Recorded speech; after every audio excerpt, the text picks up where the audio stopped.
For the best information and content on personal and professional development for mindset, communication, and resilience, subscribe to my channel and hit the bell to be notified when I post a new video.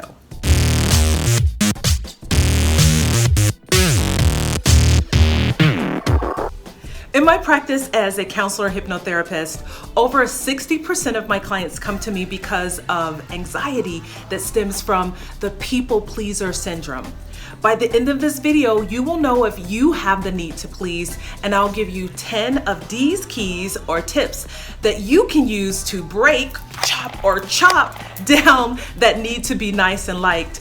Because when you have that inner conflict will catch up, and if you don't get a handle on it, your life can be unfulfilled and you'll more likely exhibit passive-aggressive behavior. And this is the way the subconscious mind just leaks out and tells people how you really feel, such as, really? They're asking me again? Guess I'll just have to go and do it. If it doesn't get done if I don't do it. I'm so sad. They're asking me to babysit again. They didn't even ask me if I wanted to go to the movies. So I'm left with the kids again while they go out to the movies. There's a girl in here. She's so selfish. It reminds me of you. Oh, I'm sorry. Did I say that aloud? I'm just kidding.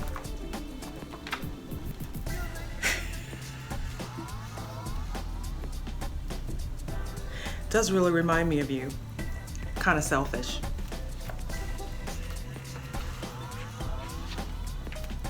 I love being nice. Being overly nice is a good thing, right?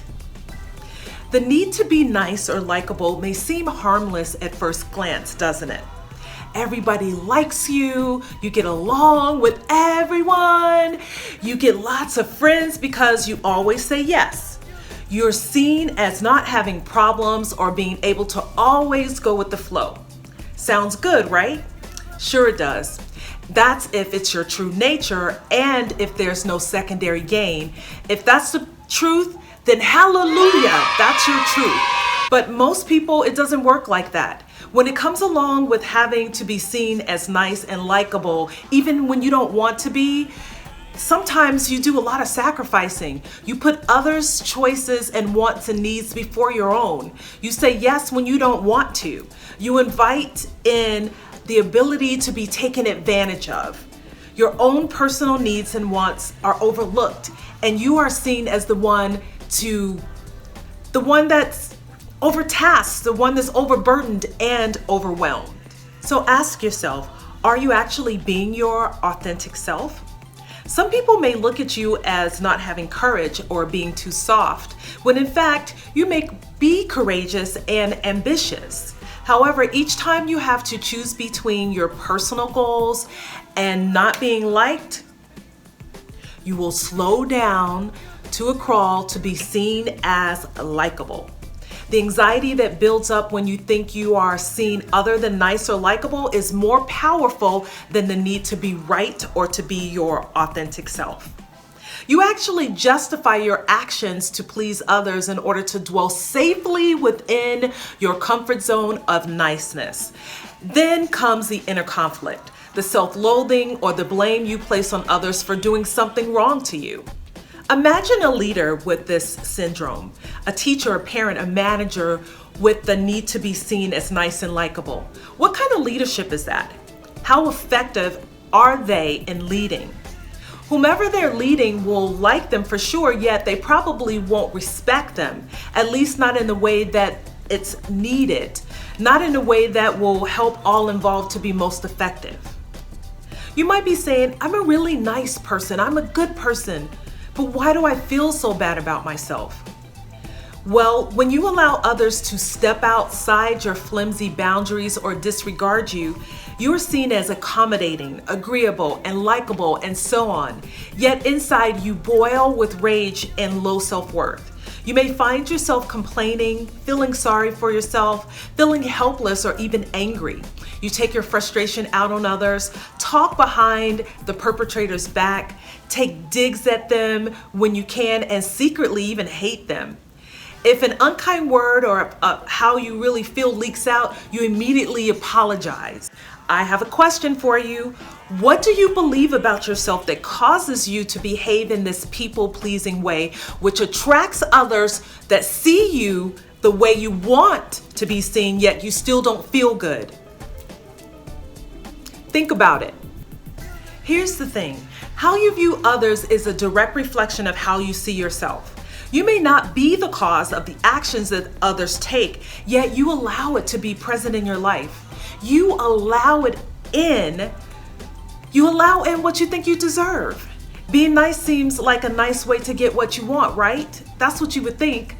You think that if you're nice and likable, people will automatically respect you and think of your needs and be considerate of you and put your needs first. It doesn't work like that. Unfortunately, this isn't the case. Many times people who are opposite of you will be attracted to you. You are their perfect match. They're looking for someone who will always say yes and put their needs first. They're looking for someone nice, someone like you. In my practice, I've found that clients with the need to be seen as nice and likable often have core beliefs of it's not safe to speak out. I'm always alone.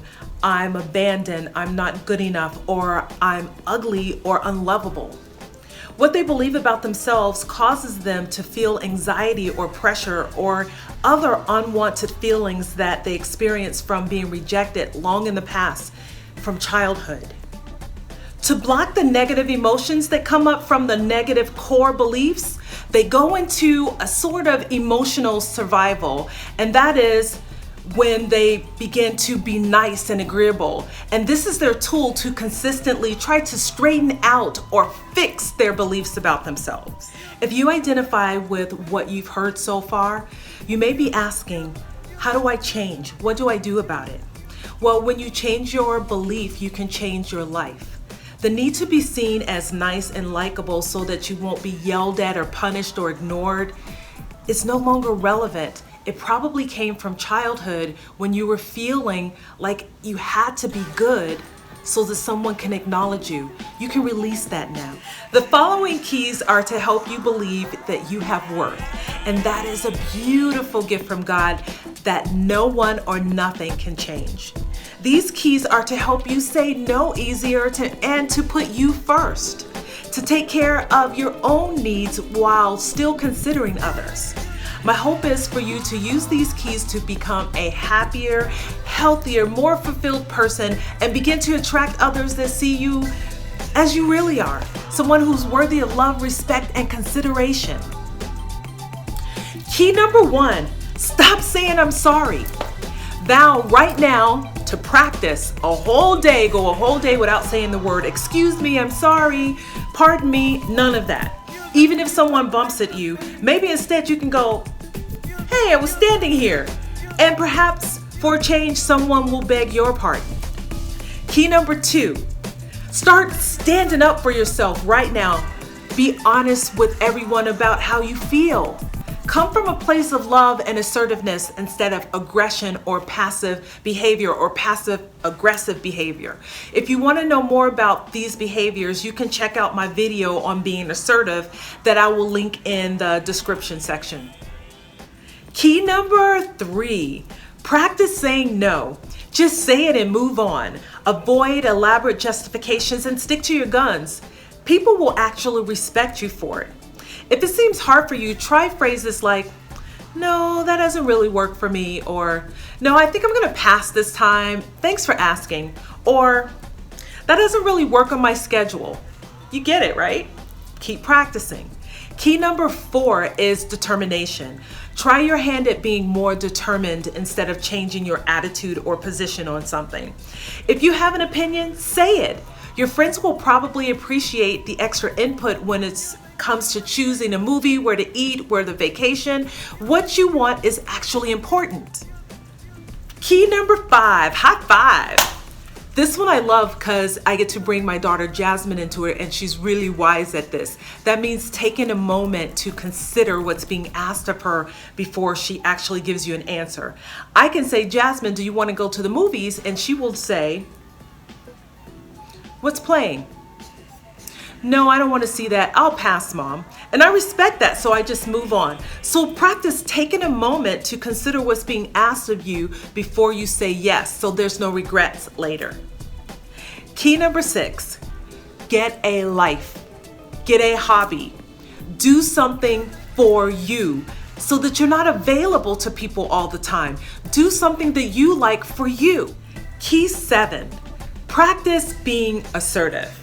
I promise it's not as hard as it may sound. I did say practice. It's something that you're going to have to get used to. You have to just do it. Being assertive doesn't require you to be mean or rude. It simply requires you to stand up for yourself, and you deserve that. Key number 8, work on your fear of rejection by boosting up your confidence. And as you become less afraid of what you're experiencing inside, you become badass. You become less intimidated by rejection. That means that you can talk to anyone and you can even say no. Key number 9 is to start valuing your time and balance out your calendar. Make sure that your personal, social, and work life are balanced. Make sure that you have time on the calendar for you to just veg out. You're not doing anything for anybody except serving yourself when you need to. Here's that saying no again in key number 10, but this time is even to your boss. You can say no to your boss. You just have to learn how to be diplomatic and respectful when getting your point across.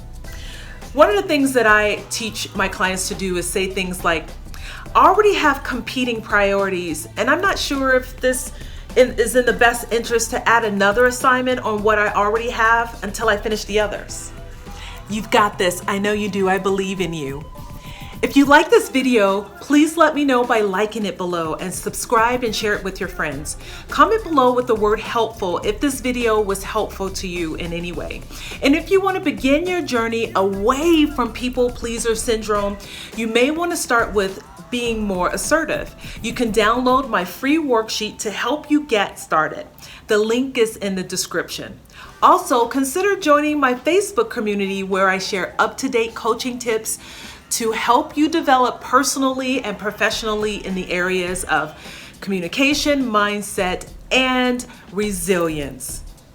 Thank you for watching all the way to the end, and remember that I believe that you are capable of great things. Let's build success together. Bye.